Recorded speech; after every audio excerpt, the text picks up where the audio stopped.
and welcome to the MLB Strategy Show. It is Wednesday, July 6th. I am Josh Engleman. I am joined by Adam Scherer. We are brought to you by Prize Picks. Easy day today. 8-game MLB slate. It's going to be easy to manage. It's simple to balance. Pitching is better than it looked yesterday, that's for sure, because it was certainly awful. I hope you nailed who was Quintana. He ended up being the high scoring pitcher yesterday. Definitely saw that one coming. Did he really? So I had no idea. Yeah, if you were a big Quintana guy yesterday, hit that like button, and if you weren't, please hit that like button, subscribe to the channel, and hit the notification bell so you know when everything goes live. Adam, how are you this fine Wednesday? I'm good. Pretty normal slate yesterday. Didn't end up with a lot of Kikuchi, so that was nice. Didn't end up with a lot of lineups that did well either, so that sucked. But just kind of a normal baseball slate. Yeah, I did win my head-to-heads against the guy who chose to play Zach Greinke and not Kyle Schwarber and not Luis Garcia, so that was nice at least. That helped. Garcia ended up salvaging a little bit, got to 16.85. Kikuchi obviously went for the crisp -8. So chalk pitching not going great as of late. But yeah, the highest scoring pitcher yesterday, Jose Quintana, 23.65 fantasy points. My random Ian Anderson play ended up being fine. I think he was actually in the winning lineup, or if he wasn't, he was in the winning lineup very late in the night. He had 14 fantasy points. That was behind Quintana and Pepio, the only two arms that went over 20. And then Sanchez, Garcia, Wood, Hutchison, and Herman Marquez were all between 14 and basically 17. And then you got Ian Anderson at 13. I mean, pretty much everybody from a pitching perspective. Every pitching combination was like Quintana Pepio was the only one that was going to lead you to or I guess Sanchez and one of those guys, probably like the actual best combination you were going to find. But the winning lineup was on DraftKings was Garcia, Anderson, 5-man Minnesota stack, 3-man Astro stack. I should have just left my crunch exactly how it was before we did the deep dive and not redone any of it. This is one of those days where you can tell pitching was awful because it's just like a scramble shot at the top. Anderson, Garcia, Tyon Garcia. Yeah. Pepio Quintana came in third. Anderson Sanchez was fourth. Yeah. Garcia. Yeah, Quintana. You can mix a lot of it up there. Wood sneaks in, Springs even sneaks into, was that like just outside the top 10, even with 8 fantasy points. You see Kikuchi in the 15th best lineup, which is hilarious to think about. He ended up still making the top 15 with a -8. That's just like a garbage pitching. It like mattered and didn't matter what you did at pitcher yesterday, which is so weird. To get to 15th with a -8 is kind of hard to do. 5-man Philly stack. What tournament are you looking at? The relay throw from yesterday. The guy tied for 15th had Garcia Kikuchi as the pitching combo. I was looking at the other 15th. 2 spots up is Garcia and Howard. Howard had 0.2. Like, pitching was, if you got it right, it was great. Yesterday, I'm guessing, is one of those days where if you had the Philly stack plus the correct pitchers, you could have won by 20. I don't know, because you had a lot from Houston and a lot from Minnesota. Like Kirilloff hit 2 home runs. That's a good point. I forgot Kirilloff hit that second home run. I remember seeing that late last night. Like, if you turn Kikuchi, how expensive was Kikuchi? 80 what? 7,800. He was 7,800. Yeah. Yeah, you can't. There's not too much you could do to just like swap Kikuchi out of that lineup and pick up the extra, 24 fantasy points, which would have been enough to get whoever had Kikuchi into first. But it's not how this works. I just want to break down some baseball. I kind of like this slate when I prepped it today, so I'm curious to get your thoughts on it. Are you ready to do this? Just one other comment. The Orioles game last night was really fun. I'm sure you know nothing about it, but it was fun. No. When you say, did you go? No, it was just a fun game to watch. Like, they were up 4-0 at one point. They blew that. Then they got up 7-4 in the 7th or 8th, and then Texas tied it. Baltimore went ahead 8-7. Texas went ahead 9-8 in the top of the 9th, and the Orioles ended up tying it in the 9th on an Odor homer and winning in the 10th. Yeah, that's gonna be good from an entertainment They blew like 7th, 8th, and 9th inning leads and still won the game. I'm gonna look at the FanGraphs has the win. Oh my god. You don't see that one every And day. it was That's kind of for cool sure. for Odor because when Texas hit a 2-run homer in the ninth off Bautista, but it should have been a solo homer, but there was a ground ball to Odor that he just like waited back on and allowed the runner to beat his throw. So it gave Texas an extra run, and then Odor came up and just promptly hit a home run his next at bat to get it back.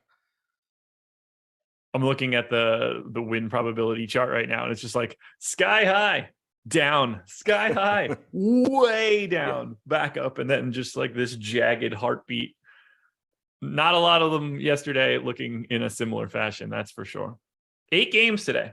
Probably favorite size slate, or at least certainly in that area. Let's dive in. 7:05 start. Pirates and Yankees. 3.5 run implied total for the Pirates. 5.3 for the Yanks. So if you liked Jose Quintana yesterday, go ahead and grab Mitch Keller today. Mitch Keller going for Pittsburgh. Luis Severino going for New York. No ownership is going to Keller right now. I don't really think he deserves it. I also didn't think that Quintana deserved it yesterday, and look where that would have gotten you. Luis Severino, on the other hand, 9,100 today, pulling 30% ownership. Really curious to see where you're at with the rest of these top guys, because he is not the highest owned pitcher. He's third. I think he might be the best option, though, today. Yeah, it seems like a really weird price tag on him given the matchup. You know, you're in Pittsburgh, you're facing the Pirates. I get that there are good pitchers going to get today, but 29% strikeout percentage for Severino, 3.37 xFIP. Matchup's good, only 9,100, so he's $1,000 less than Nola, 200 less than Javier, 800 less than Fried, who's in a brutal spot. Kind of surprised he's not pulling more ownership. Yeah, I mean, like, obviously 30 is a lot, but I'm with you. This, to me, you get the better, like, I like him more than I like Christian Javier today because I like the matchup against the Pirates from a strikeout perspective and the park. And if you're going to give me the extra 1,000, like, I probably want him before I go to Aaron Nola, although Nola's spot looks great. I think that I can get by with a little bit more money. So Yeah. Also, there's the I chance really that like him. Nola doesn't have to face Nelson Cruz or Juan Soto potentially. That is certainly helpful. Ultimately, I think the 3 guys that I named, Severino, Javier, Nola, are the 3 best guys that you can pay a reasonable amount for. There's obviously a pay down option that I like quite a bit more than that. I don't have anything else to say for Severino. He just looks fantastic. Yeah, I think he looks great. All right. Do you have anything you want to advocate for Keller? No, tough matchup with the Yankees. Hasn't been a good strikeout pitcher this year. Isn't good at limiting much of anything. 4.36 xFIP. Actually, that's better than I expected it to be, but 4.37 xFIP or 4.36 xFIP. 18.9% strikeout percentage facing the Yankees. It's tough for me to really have anything positive to say. Well, let's talk about that Yankees team then. Second in top stack, second in top value, second in ownership, and second in stack score. Sounds like the Yankees are second today in the aggregate for everything that we have. Anything stand out to you from any of that for the Yanks? To me, very clearly one of the best teams that you can get to today. Are they your favorite? Does second make sense to you? Yeah, it makes sense. I think that it's a good matchup against Keller. It's still not a good park to hit in. Keller so far this year, 147 expected ISO to lefties, 203 to righties. So, you know, take that for what it's worth. I expect that over a larger sample, you probably just kind of see that even out. But you can always feel good about the Yankees' power. Looking at the individual ownership, it's pretty flat. Aaron Hicks leading the way, 15% at 2,500. Jose Trevino pulling up the bottom, $3,200, 9.2% on DraftKings. So the whole team is somewhat popular, but nothing crazy, nothing that I would be looking at and trying to actively avoid. Yeah, same for me. I was really surprised to see how flat everything was. That just doesn't really seem to be the case anymore. It's big extremes in certain spots, including someone like Judge, but 9% to 14%, everybody's in the same spot. And for the most part, I agree with it. I don't have too much that I want to do. Like, I don't love going up against Keller in Pittsburgh, but it's still the Yankees. So Right. anything for the Pirates, not a lot of ownership coming in here. They are dead last. Nope, sorry, I'm wrong. They are 14th of 16 in aggregate exposure. If you wanted an angle on the Pirates, Severino has been god awful against left-handed hitters this year. Only striking out 20.2%, 235 actual ISO, 217 expected ISO. So if you were looking to play Pirates, I think looking at Brian Reynolds, Jack Sawinski, Vogelbach, Tsutsugo, Cruz. I mean, they have a lot of lefties in this lineup. The only righty in the projected lineup is Brian Hayes. So they do have that working for them. That being said, I doubt that I get to the Pirates, but I think it really is worth noting that Severino's strikeout percentage against lefties this year is about 14 points lower than against righties. He's allowing a ton of power. And while they're not all good, this Pirates lineup does have a lot of lefties, and a few of them do actually have legit power. Obviously, this question is probably a little too early, and this will be better served at the deeper dive live before lock. But cash options from the Yankees side of this one, sort of like everybody. Yeah, kind of just like whoever lands there. Obviously, Aaron Judge, if you can get there. Hicks hasn't been very good this year, but he's 2,500. So I could see him landing there. 3,800 for Donaldson looks solid. I don't remember off the top of my head if Cleveland's on the slate. That normally answers how interested I am in Donaldson. It doesn't look like they are. So that's going to just automatically make Donaldson look a little bit better. But yeah, I don't think that there's one guy that you look at and say like, oh, clearly him. Like if Aaron Hicks were leading off at 2,500, you would just be like, oh, clearly you're playing Aaron Hicks. But he's probably batting 6th or 7th. So it's more like, oh, well, if he falls in there, that's fine. I'd obviously love to get to Aaron Judge, but he's an expensive outfielder, so you can normally just find other options if you need to. So I would say that a lot of them are in play. I wouldn't say that there's one that stands out as like a clear, for sure, going to be in there at 11 in the morning. All right. Anything else you want to touch on, Pirates or Yankees? Nope. On to Phillies and Nats.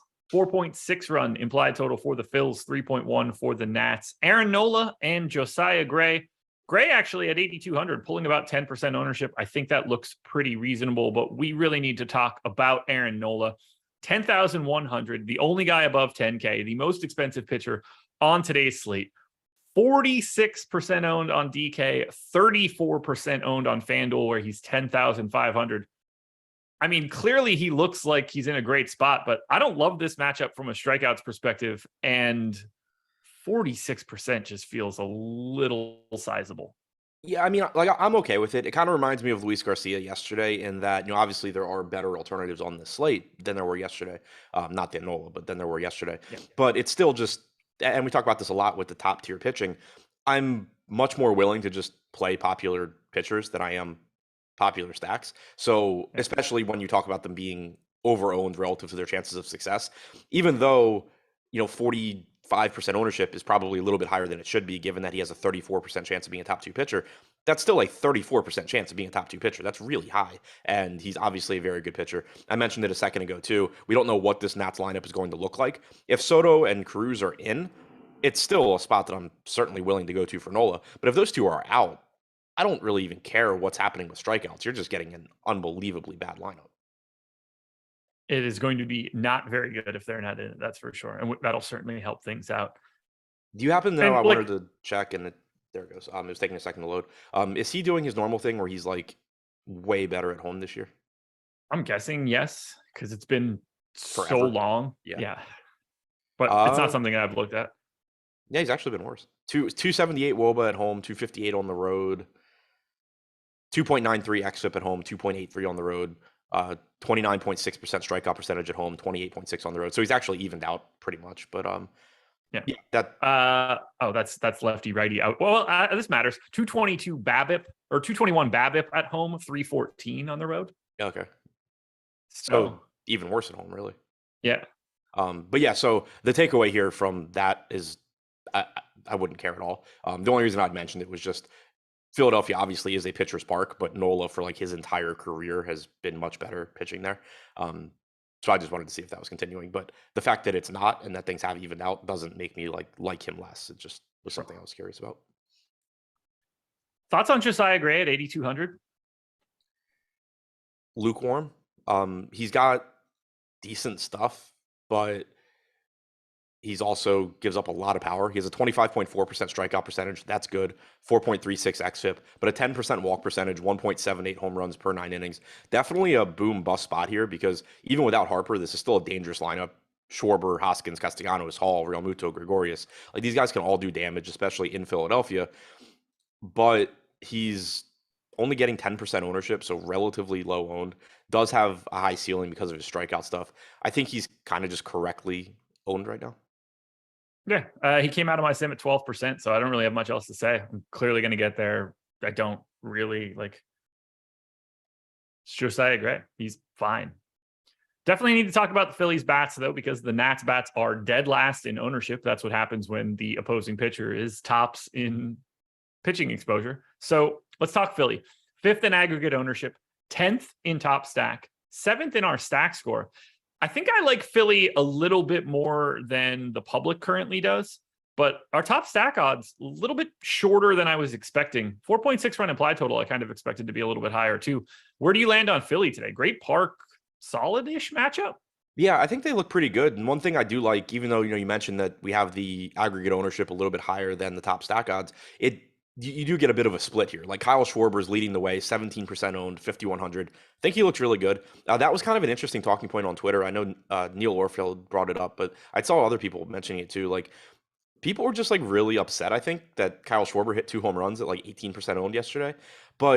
And this obviously isn't a knock on Neil. He's really good. And I don't think he intended it this way anyway. But like, it goes back to what we talk about all the time. One hitter within a lineup, it doesn't matter. Like Schwarber individually is a really good play as long as you could just find ways to get around it.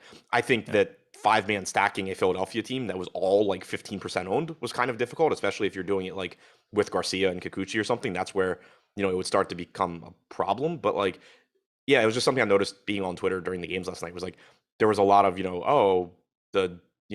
chalk idiots are getting there with Schwarber. Like, how do you play Schwarber at 15% owned? It was like, because he was playing Paulo Espino and he's Kyle Schwarber. Like, why? Why are you like just actively avoiding this guy? So that was just kind of a side note, but 17% ownership, same kind of thing here. If you have a really popular lineup, yes, there are plenty of other outfielders that you can play instead of Kyle Schwarber. They're going to be lower owned, but ignoring that, he's clearly one of the top options on the slate. And if you've already got low owned guys elsewhere, by all means, play Kyle Schwarber here. But beyond that, Castellanos 11%, Hoskins 10, Hall 9, Real Muto 7, Stott 6, Herrera 6. It's a lineup that has a pretty nice combination of value when you look at Hall, Stott, Herrera all being sub 3K, upside with the top of this order, and then also relative low ownership when you look at the bottom of the order guys as well. Yeah, I was surprised to see the bottom half just not pulling as much ownership, and pretty easy to get to. We're seeing that in a number 3 rank for top value. Outside of Juan Soto, and I guess to a lesser extent Josh Bell, is there anything you want on the Nat side if Soto's in the lineup? No. Yeah, I didn't think so. It's not good. I actually think I like the I think I probably would go to the Pirates before I go to the Nats. The only reason I hesitate is because of the park, but so would I. My thinking there is kind of that the Nats, I mean, clearly there's always upside in pretty much every offense in baseball. It's baseball, but especially playing in Philadelphia. But the Nats, it's kind of like I can't look at them and be like, oh, this is how they get to Nola. It would more just be like Aaron Nola has one of his 3 bad starts of the season and the Nats do well. But like I am somewhat legitimately concerned about all of these lefties against Severino. Like if he just struggles, you can very clearly point to like one set of numbers that just say like, yeah, that was there. Yeah. Anything else Phillies Nats? From the Philly side, I guess cash options. Schwarber for sure is in play and potentially likely. I don't like maybe Hall because he's 2,800. Yeah, I was gonna say either of the first basemen. But if you need savings, I think Hall for sure is a good option. Okay. I got nothing else here. So let's talk schedule for the rest of the day. It's not just baseball today, everybody. MLB Deeper Dive coming up at 5 p.m. Eastern time. Baseball. Adam, I believe, will be back for that. That is baseball. And so is 6 o'clock, which is MLB Live Before Lock. But PGA Live Before Lock tonight at 8 p.m. Make sure you're getting your golf lineups in tonight, everybody. You can't wake up and do them tomorrow. This bad boy locks at 2 o'clock in the morning. Oh. You have a look on your face like, it's good that I have that information right now. Yeah. That actually makes me, I actually like that because when it's like 7, 8 o'clock, I know I'm not going to wake up in time to do it, but I'm always tempted. At least 2 o'clock, I'll be like, yeah, I'm still awake. I can just put these in before I go to bed. Yeah. I already put it in my calendar just so I wouldn't forget because I didn't know that that's what it was. And I saw it this morning. I was like, oh shit, I would have woke up and this tournament would have been 4 hours in. Yeah, that matters a lot more for you than me. Like I'd never wake up and make golf lineups unless we're getting like an 11 a.m. start time or something. Oh, as long as it's before or as long as it's after 7 o'clock in the morning, that's a morning thing for me. Yeah.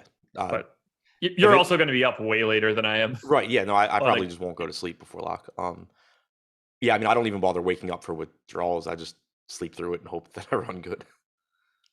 I mean, that's normally what I do too. Or I just don't see it because I stopped paying attention to golf. Anyway, that's our schedule for today. Free content for today. MLB ownership. We'll talk about it throughout this entire show.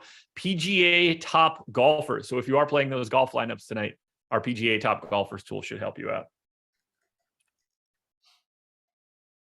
Game number 3, your Baltimore Orioles taking on the Texas Rangers. 4.8 run implied total for Baltimore, 5.1 for the Rangers. Spencer Watkins and Glenn Otto. Not going to lie, dude. I typed Spencer Watkins in today, and I was just like, did this asshole pitch yesterday? And I typed it in, and I was just like, no, it looks like he pitched on the first. I was like, I'm pretty sure Spencer Watkins pitched yesterday. Not the same guy, but basically the same name. Not even the same spelling. No, but I don't care about that. It might as well. I only see it the correct way and not also. This if you take way. Spencer Howard stuff and compare it to Spencer Watkins, you would think Spencer Howard's a future Hall of Famer for sure. It tripped me up really bad this morning when I was prepping this, though. Glenn Otto, Spencer Watkins, neither guy getting any real love. I hate to do this to you, but I'm willing to have at least a little bit of Glenn Otto. I don't mind it. Okay, I just figured you would be like, blah, blah, blah, Orioles lineup, blah, blah, blah. Blah, blah, blah, Orioles lineup, yeah. But Otto is cheap. I mean, he's bad. That's the thing. Like, last year, he showed some strikeout upside. This year, he's at 17%, 14% walk percentage, 1.2 home runs per 9, 5.3 xFIP. He's cheap, so that's why I'm not, like, really pushing back, but he's not good. No, not at all. I showed up in my sim at 7.5%. So not something that I'm advocating hard for, but just putting it out there. We don't need to talk about Watkins. And I guess they would prefer to have a different Spencer starting today. We do need to talk about bats. It doesn't appear that the Rangers have any problem, or the public has any problem stacking up against Spencer Watkins. Rangers are 3rd in our top stack tool, 3rd in aggregate ownership. This feels like a really nice spot to get Texas. I really like this game in general after the way yesterday went. Same. But Texas specifically, Spencer Watkins is really bad. He was actually good his last time out, but he's just, if he ever actually becomes like even serviceable, I'll be very surprised. So far this year, particularly against righties, 315 expected ISO, 255 actual ISO. He's been better against lefties, but even that, he has a sub 100 actual ISO, 153 expected, 306 actual WOBA, 375 expected, and only a 10% strikeout percentage. So realistically, this guy just isn't good. He's not going to be a major league pitcher for very long, I wouldn't think. It makes Texas look really good. But on top of that, we've mentioned Baltimore's bullpen being good this season. For one, they have overperformed a little bit. But for two, they've also been used a ton, and specifically recently. Yesterday, I realize most of these names probably won't mean anything to people, but 36 pitches for Keegan Aiken, 21 for Bautista, 21 for Crable, 25 for Tate, 11 for Vespi. The day before that, 26 for Vespi, so he's probably not even available today. 16 for Perez, 24 for Lopez, 13 for Bautista, 17 for Baker. They've been used a lot, and it's really just setting up, I think, like basically now through the All-Star break for their bullpen to just be shit. Based on overuse and just normal regression as well. I put a pin in this because you were on a pretty good explanation about the Orioles bullpen, but you mentioned that Spencer Watkins probably won't be a major league starter for very long. Let's not forget, he is on the Orioles. Yeah, he might just be here for a while for Baltimore. They tend to run out garbage pitchers for really extended amount of times over multiple years. Well, yeah, when they were trying to lose games. Wow. I mean, isn't that like basically always? Well, next year is their start to compete year, so Watkins will not be on this team next year. Okay, we'll see. God, this Orioles team is bad. I love talking shit about the Orioles. I don't know why. I do like the Orioles bats though on the opposite side. Orioles, I like Texas. I like Baltimore. I like hitting in this. Speaking of things much more important than DFS, MLB Pipeline released their new their updated prospects list with Rutschman in the majors and all that. Gunnar Henderson now up to the number 5 prospect in baseball. It would be interesting to know who that is. He's ranked 5. He should be 1. He's the youngest player in AAA this year by 6 or 7 months. Was just lighting up AA. They moved him up to AAA. He's lighting up AAA. He was the Orioles pick after Adley Rutschman. Okay, I'm looking at it right now. I just pulled him up. Ooh, left-handed hitting third baseman with a shortstop. Does he play short or third? He plays third. Jordan Westberg plays short. Okay.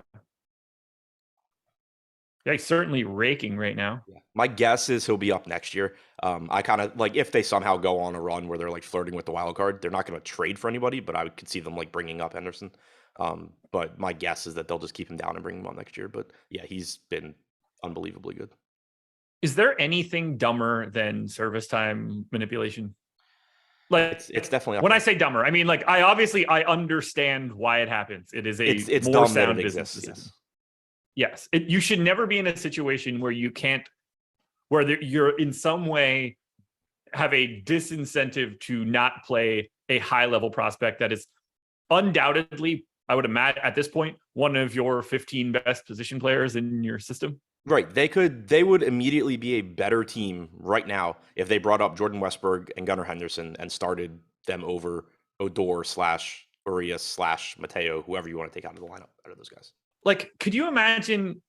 And like, this is a ridiculous comp, but it's not as ridiculous when I say it. But like, Chris Bryant was obviously the poster child for service time manipulation for the Cubs, and it ended up having like mild changes to the rules and stuff. Could you imagine if like the Cavs drafted LeBron and they're like, we can't call him up yet. We got to leave him down, even though he's dropping like 50, 15, and 15 on the G League or something. Right. And I mean, it sucks from a fan standpoint too. Like this year's been fun as an Orioles fan because like you got Rutschman up, you've gotten some Kyle Stowers, you've gotten some of these guys up, but it's just like in theory, September should be really fun because you would get Westberg up, you would get Henderson up. Grayson Rodriguez is hurt now, but otherwise he'd probably already be up. But it's just like, well, they're not going to start the clock probably, so it's just going to be like you're going to get more of the like second tier prospects coming up, and who really cares? Yeah, it's a hole for baseball that they should try to plug. That doesn't really mean anything. Like, who really care? Like, figure out a way to just like not care about how much you're paying a position player, 6 years down the line because of service time. Just get get the most interesting young players there, so at least people have something to attach themselves for. Because hitting the 141 WRC plus in AAA and 178 in AA so far over the 300 plate appearances for about as high level prospect as you're going to get. It's not helping anybody to have him go hit in wherever the hell Baltimore plays their AAA games. Norfolk, yeah. Yeah, there you go. Did you see the walk rate too? I did not, but once I saw the WRC plus, that was good enough. Oh my God. 15.6 at AAA, 19.7 at AA, which was higher than his AA strikeout percentage this year.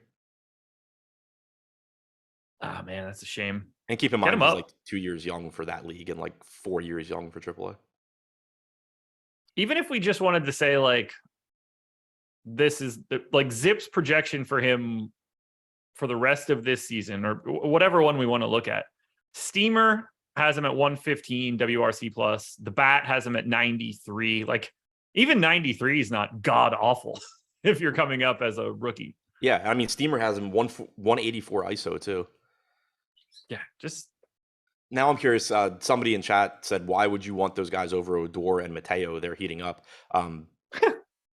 Multitude of reasons, but Steamer WRC plus projection rest of season for Rougned Odor is 87.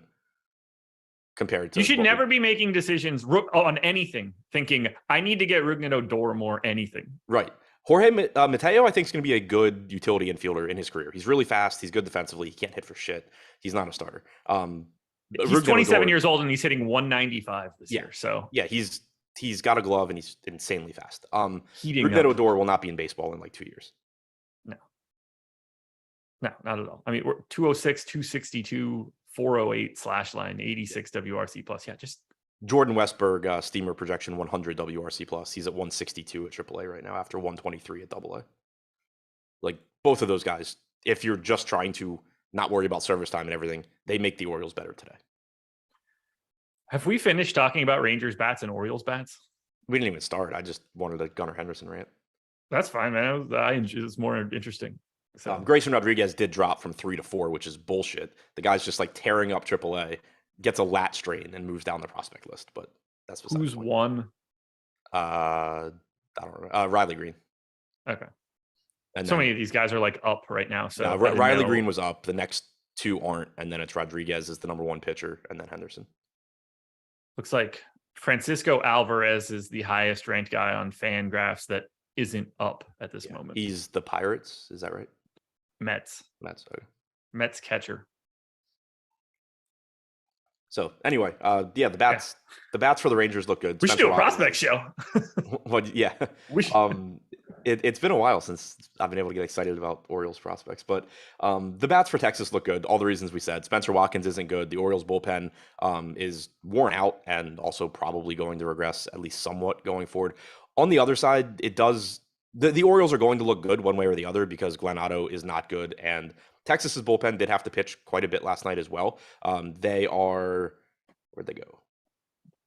All right. So they're not quite as burned out, it doesn't look like, as Baltimore, but they still used 5 relievers last night. Garrett Richards, Dennis Santana, and John King all threw at least 20 pitches, so may or may not be available tonight. So the other question with Baltimore is that Austin Hayes is dealing with a wrist injury. Ryan Mountcastle is dealing with a sinus issue, so that's why they didn't play yesterday. Mountcastle did come in to hit towards the end of the game, so just keep an eye on the Orioles lineup. If Mountcastle and Hayes are in the lineup, it's obviously a lot stronger than if they're not and they're being replaced by guys like Ryan McKenna, who somehow hit a 400-foot home run yesterday, and whoever else would replace them. So just keep an eye on the Orioles lineup. I like them one way or the other, but obviously going to look better if they get Hayes and Mountcastle back. Do you have a preference between Baltimore and Texas here? What's the ownership? 10% going to Texas, 7 to Baltimore. Not really. I mean, okay. Texas is my preference, but like the ownership is also there to even it out. Okay. There's probably some cash options in the Texas lineup. Smith, Semien, Seager, all double digits in ownership. Garver, 4,200, potentially viable there. There's some options. Yeah, I think those guys are all good. Also, with respect, I had mentioned it, but Otto's giving up expected power at least to both sides of the plate. 299 expected ISO to lefties, 227 to righties. So just like with Watkins, you shouldn't be specifically targeting lefties. Like, feel free to just take whoever you want, right or left. Got to touch on Gary Gregg's super chat. Sent in a big one while we were talking prospects. He said, signed up for premium monthly yesterday. I hope you used the promo code because I shouted that out on the show, and that would have been a great opportunity for me. Took down the 60K prize pool, at least 4-seamer. Thank you, guys. That's a tough tournament to win, man. Congratulations. I assume that was 6K to you for that one. So that's awesome.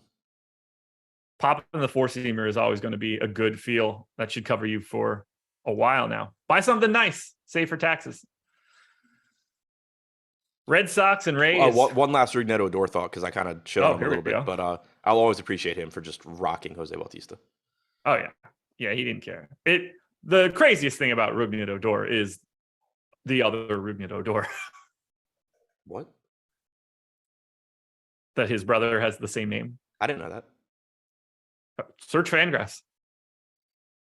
They both play. Wait, they both played? There's one Rougned Odor that shows up. Okay, look in minor leaguers where they have there's no minor Jose Odor for Rougned Odor. Just type Rougned. I typed in Rougned Odor. It comes up with the major league player. Just type Rougned. Okay, I did that too. Same thing. Yeah, look in the minor league. Jose Odor. Okay. Yeah, like FanGraphs is obviously dealing with it, but Odor was with Texas coming up, right? Yeah. Okay, so like Texas signed his brother then like a year later or 2 years later or something like that. Yeah, he hasn't played since like 2017. Yeah, but it was a thing. Noted speed guy Rougned Odor has not stolen a base since 2019. Speaking of stealing bases, someone picked one off of Syndergaard 2 days ago or whatever. Jesus Aguilar yesterday? Yeah, never had one before. Yeah. Was it yesterday or 2 days ago? It was yesterday. Okay. I can't remember. It all runs together. Red Sox and Rays. This is the most important thing that we have to talk about today. 4.9 run implied total for the Red Sox, 4.4 for the Rays. Corey Kluber is going for Tampa. If you want to roster a little bit of it, whatever, that's fine.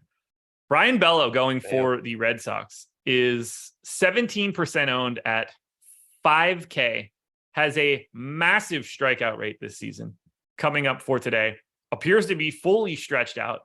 Other than the fact that it's not a great strikeout matchup against the Rays, This is like the easiest guy to get to today because he's 5K. Yeah. I don't have anything negative at all here. Like he's 5K. It's not like he's a random dude who like had some success at AAA and we don't know what he's gonna. I mean, obviously we don't know what he's gonna be in the majors, but that we don't expect anything from the majors. He just turned 23. Fangraphs has him as the 52nd overall prospect. He's been really good. He made 6 starts at AA this year, 8 starts, 9 appearances at AAA, a total of like 85 innings, struck out 32.6% of hitters at AA, 34.4 at AAA. The only thing a little concerning is the walk rate was at 10% at AAA, 9% at AA. He looks great. Very, very clearly underpriced here. I'm kind of surprised he's not getting more ownership than he is at only 16%. It doesn't make sense. Like you can make a case he's the best pitching option on the slate relative to salary today.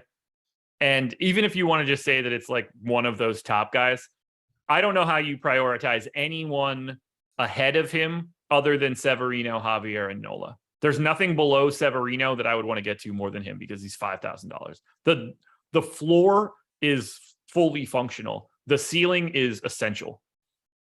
Yeah, it's really tough not to want to get there. And on a side note, it's never as big an issue in baseball anyway, your salary floors. I'm not saying that you should just like do anything like, cap out Fantasy Cruncher at 49K or something. But normally on like normal size slates, I'll set a floor of, like 48.5 or 49K just because typically, pricing is still at least somewhat directionally accurate and you can get better players. I don't want to be, I want to make sure whatever I do today that I'm not artificially forcing Brian Bayo out of lineups because of his salary, because he's got legit raw point and upside, not just, oh, cool, he 2.5x at 5K. Like he can give you 20 plus fantasy points. I don't want him getting kicked out of lineups just because I set a salary floor. So pay attention to that. Yeah, like perfect example here. I don't know how you'll feel about it, but like I like Bello just from a raw points perspective more than I like Corey Kluber. I like him more than slightly more than Alex Cobb, who's $2,600 more expensive and basically the same ownership. Like I see those guys as basically the same projection. I have it as Bello slightly higher, but even if you just want to say they're identical, that's $2,600 of savings for the exact same thing. Yeah, I mean, Alex Cobb, I think, is at least a conversation, but I'm fine saying they're similar. I certainly like Bayo more than Kluber. Right. Yeah, he looks really. Where do you land? Josiah Gray or Bello? Bayo. Or is it Bayo? Yeah. Yeah, I haven't done this one yet, so I don't give a shit. I looked it up as soon as the show started when I realized we were talking about him. Okay. Like to me, those are two guys that I've separated by 1/10 of a point, but $3,200 in salary. That's like a full flat 2K player to turn into like Ronald Acuna. Right. In for it. Josh, he's been on Fangraphs for his entire career, I would imagine. I would guess you'd been able to find him on Fangraphs from the moment he signed in baseball. Most likely. I can still find my best friend growing up who played 1 month of Arizona League ball and nothing else before tearing his ACL and retiring. He's still on there and always has been. Yeah, let's see.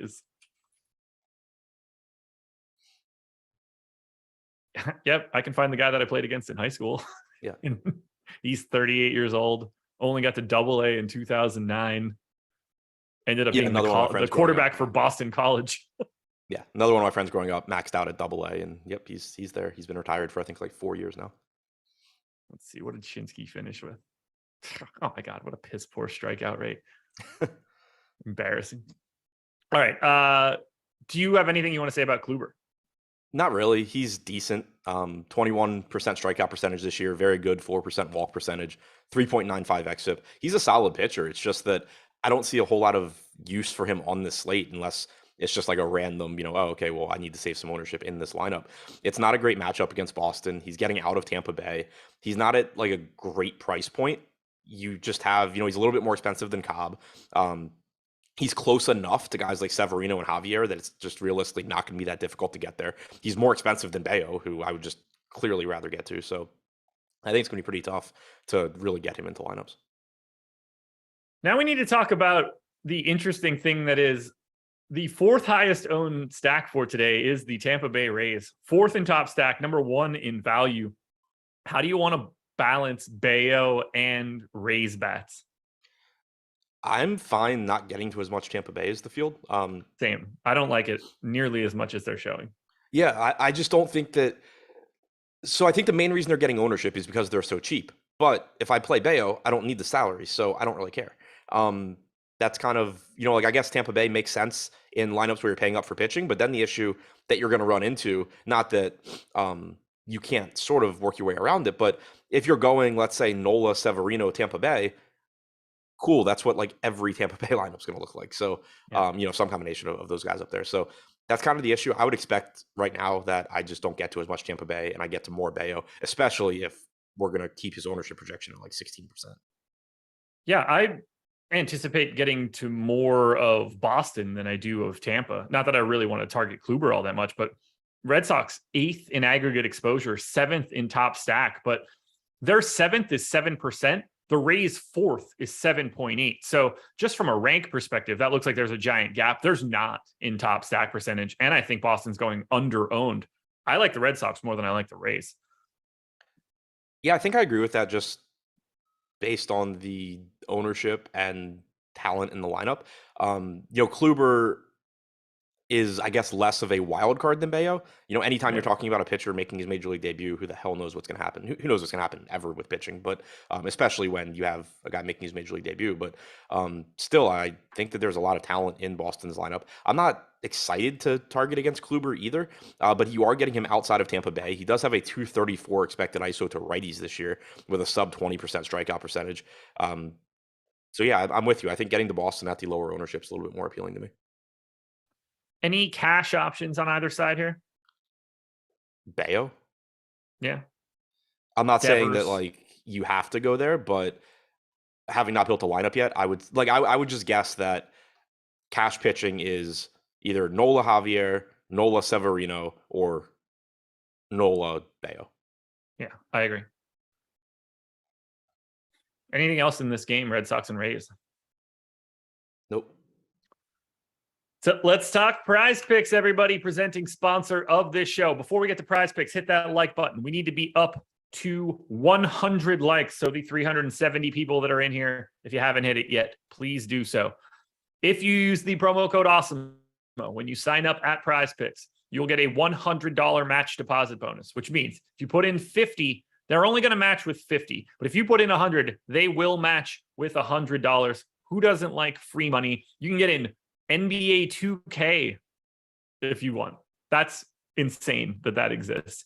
MMA, you've got Call of Duty, Highlight shows up on here, disc golf from time to time. I'm going to hit Adam with a couple potential MLB plays for today. We're going to look at pitcher fantasy score. First guy that I'm going to for this conversation, Luis Severino, over under 40.5 fantasy points. Under. I agree. I got him at 36. We have him at 31.8, which seems wildly low, but also not close to the number you said. Yeah, I mean, if that's right, then you should be snap taking him. Let's go to, all right, so our boy is not there. No Bayo, so that kind of stinks. Let's go, who else stands out? Let's go to Aaron Nola, 42.5. Slight under.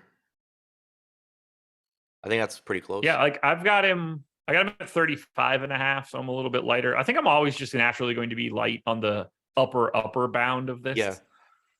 You could, it gets even closer, if that lineup ends up being bad though. Or worse than normal. And we'll talk, the final one is going to be your boy, Spencer Watkins, 17.5. That is a low number, but it's it's actually the closest. That's the closest to our projection. We have him at 17.4. Yeah, I got him at 17.8. So make sure you're checking Prize Picks out, everybody, while Adam sneezes. Braves and Cardinals, 4.8 run implied total for the Braves, 3.6 for the Cardinals. It's Max Fried going for Atlanta. Miles Michaelis going for the Cardinals. Michaelis pulling no ownership at 8,700. Fried at 14% at 9,900. I like Fried. I just don't think he looks as good as Nola, Javier, or Severino. And the Cardinals are good, and it's not a great strikeout matchup. Yeah, I agree. I like that Fried is giving you an ownership discount off of Nola, Javier, Severino.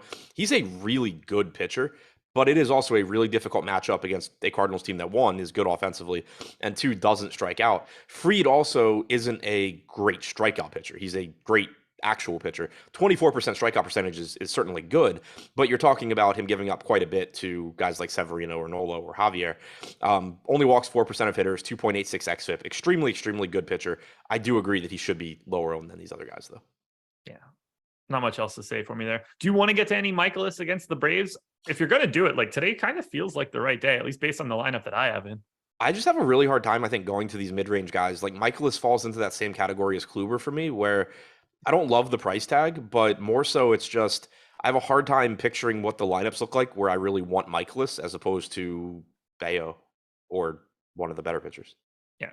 The only thing I see him as is like an alternative to Josiah Gray lineups, but that's not really anything that I care about all that much. He just didn't grade out as he came out in 8% of my sims. I can't totally ignore that if you're unowned, but he's not going to be like one of my 6 most exposed pitchers. So I don't care all that much. He's like Kluber to me, but more expensive. Braves bats, I don't think look very good today. They are 9th in aggregate ownership. They are 9th in top stack as well, which is appealing. But Michaelis isn't really the guy that I'd like to target all that often. I don't think this Braves lineup, it's got a really weird construction to it right now. I think they're like properly owned. The case I would make for Atlanta is just that they have so much power and Michaelis doesn't miss bats, but he does do a good job of limiting hard contact. He's only allowed 0.8 home runs per 9. 173 expected ISO to righties this year is about 70 points higher than his actual ISO. His expected ISO against lefties is in line with his actual. So I never mind getting to the Braves, especially when they're likely to put the ball in play, but it's also hard to say their priority against Michaelis. Nobody's pulling any ownership of relevance here. Highest owned guy is Acuna at 7.5. Luckily, though, we're not going to the Cardinals either. They are 12th in aggregate ownership. But are they more interesting than that should be? Because they have a 4.3% chance of being the top stack. That is 11th. There's a pretty big gap between top stack and ownership percentage. Is this a spot where we try to go to the Cardinals and, hope that Fried bombs and 14% of the lineups die? I mean, the Cardinals are always okay to get to just because they're so good. I know a couple people mentioned Goldschmidt in chat. He's obviously always a good play. It has nothing to do with what he's done against left-handed pitching this year because that's not left-handed pitching that's as good as Max Fried. But there is still certainly upside there. But realistically, it's just hard for me to want to get the hitters against Fried all that often. 23% strikeout percentage against righties this year, sub 100 ISO allowed, 143 expected ISO, 262 WOBA allowed, 296 expected ISO. The guy's just really, really good. Yeah. Which side of this game is better? Is it Braves? It's the Braves because they're not facing Fried, right? Yeah, I prefer the Braves side just because, like, Michaelis is good, but it's not Max Fried good. Yeah. All right. Anything else in this game? Nope. We're going to pick it up now. Astros and Royals. 5.2 run implied total for the Stros, 3.2 for the Royals. Christian Javier and Brad Keller. Nobody getting to Brad Keller, nor should they. Everybody getting to Christian Javier, 43% owned on this slate.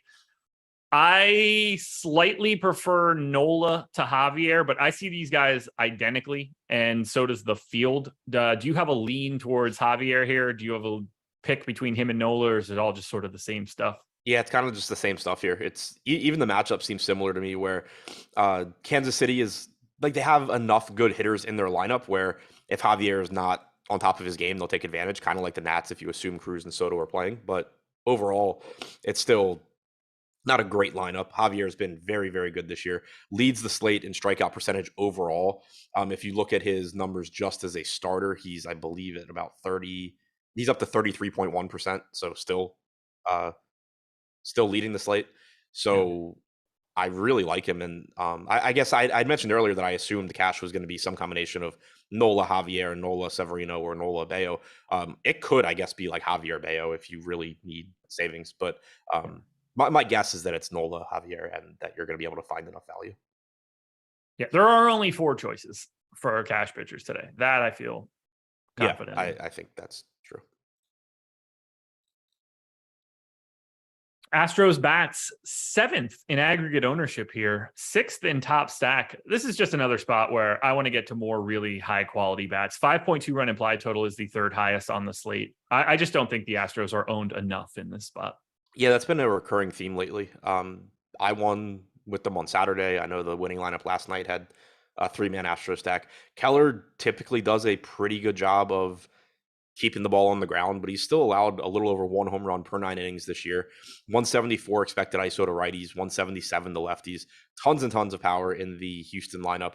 They are getting some ownership here, but they're a team that I certainly would like to get to a little bit more. Okay.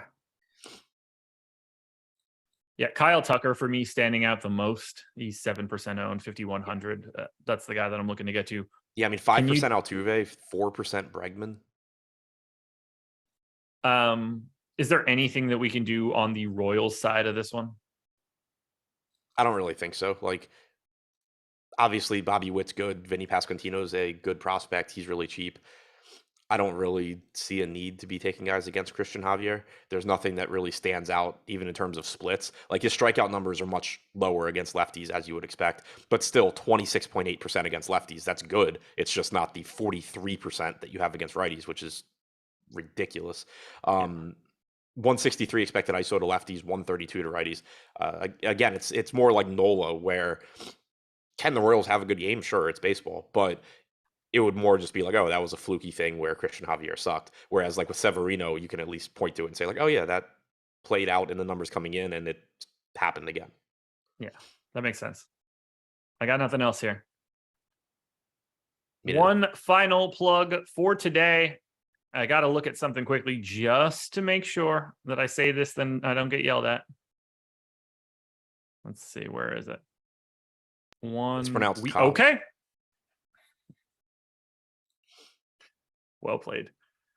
MLB Strategy Show is the promo code. One giant word, all caps. MLB Strategy Show. If you watched yesterday's Deeper Dive show, you would have heard me say something might be changing. And I'm hoping, let me scroll back up. I forget his name. I'm hoping Gary took advantage yesterday, because if you didn't take advantage of these deals yesterday, you're getting a lesser today.